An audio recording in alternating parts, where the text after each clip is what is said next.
নমস্কার বন্ধুরা, আবারও একটি নতুন রেসিপিতে প্রিয়াস কুকিং ব্লগে আপনাদের সবাইকে স্বাগত জানাই। আজকে আমি আপনাদের সঙ্গে শেয়ার করব তড়কার রেসিপি। তড়কার রেসিপি বানানোর জন্য আমি এখানে অনেক রকমের ডাল নিয়েছি, আর ডালগুলো প্রায় 3 থেকে 4 ঘন্টা ভালো করে ভিজিয়ে রাখতে হবে। ডালগুলো ভিজে গেলে সুসেদ্ধ হতে বেশিক্ষণ সময় লাগবে না। চাইলে আপনারা ওভারনাইটও ভিজিয়ে রাখতে পারেন। আমি ডালটা প্রায় 3 থেকে 4 ঘন্টার বেশি ভিজিয়ে রেখেছিলাম, তাই ডালগুলো ফুলে ডাবল হয়ে গেছে। 2 থেকে 3 বার জল পাল্টে পরিষ্কার করে ধুয়ে নিয়েছি। এরপর প্রেসার কুকারের মধ্যে দিয়ে দেব পর্যাপ্ত পরিমাপ জল, দিয়ে দেব স্বাদ মতো লবণ।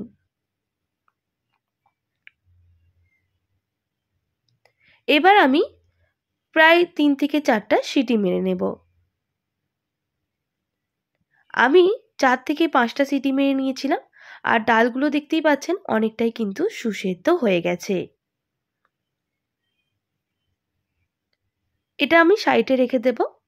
আরেকটা কড়াই বসিয়ে দেব। কড়াইটা খুব ভালো করে গরম হয়ে গেলে দিয়ে দেব 2.5 টেবিল চামচ সর্ষের তেল। তেলটা খুব ভালো করে গরম করে নিয়েছি। গরম হয়ে গেলে দিয়ে দেব একটা এলাচ, 2টো লবঙ্গ আর সামান্য দারুচিনি। গরম মশলাগুলো ভাজা হয়ে গেলে দিয়ে দিতে হবে গোটা জিরা সামান্য পরিমাপ। গোটা গরম মশলাগুলো খুব ভালো করে ভেজে নিতে হবে। গরম মশলাগুলো খুব ভালো করে ভেজে নেওয়ার পর দিয়ে দেব 2টো বড় সাইজের পেঁয়াজ কুচি।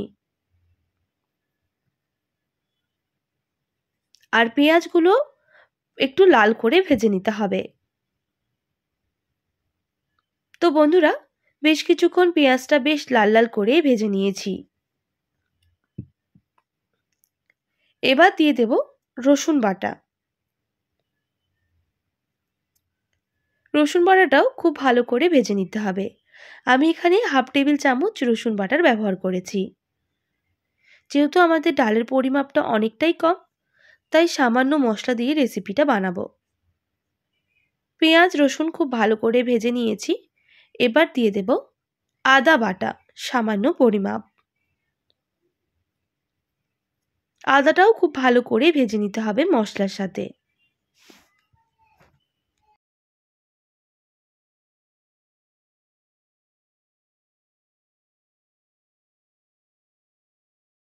আদাও খুব ভালো করে ভেজে নিয়েছি। এবার দিয়ে দেবো একটা বড় সাইজের টমেটো কুচি। একইভাবে টমেটোটাও ভেজে নিতে হবে।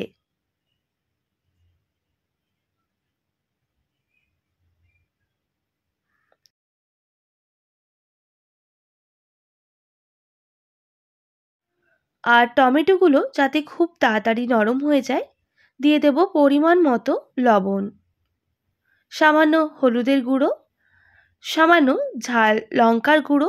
অবশ্যই ঝালটা আপনারা কম বেশি করে নেবেন। আবারও মশলাটা খুব ভালো করে মিক্স করে নিতে হবে আর ভেজে নিতে হবে। মশলাটা যা পুড়ে না যায় এর জন্য আমি দিয়ে দেব সামান্য জল। আবারও ভালো করে মশলাটাকে কষিয়ে নিতে হবে।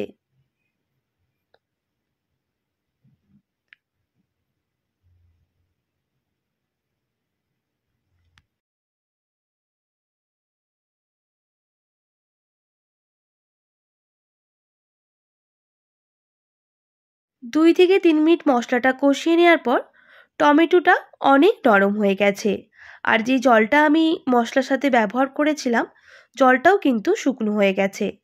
আরও 1 থেকে 1.5 মিনিট মশলাটাকে কষিয়ে নিতে হবে।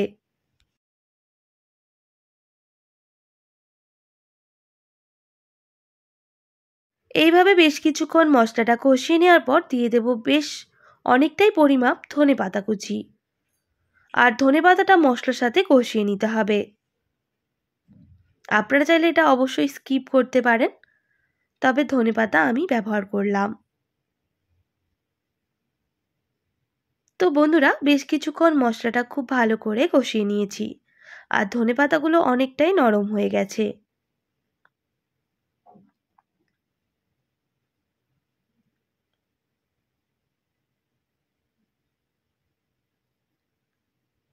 তো বন্ধুরা, মশলাটা খুব ভালো করে ভেজে নিয়েছি আর মশলা থেকে কিন্তু তেল ছাড়াও শুরু করে দিয়েছে। এবার দিয়ে দিতে হবে সেদ্ধ করে রাখা ডাল, আর ডালগুলো খুব ভালো করে মিক্স করে নিতে হবে।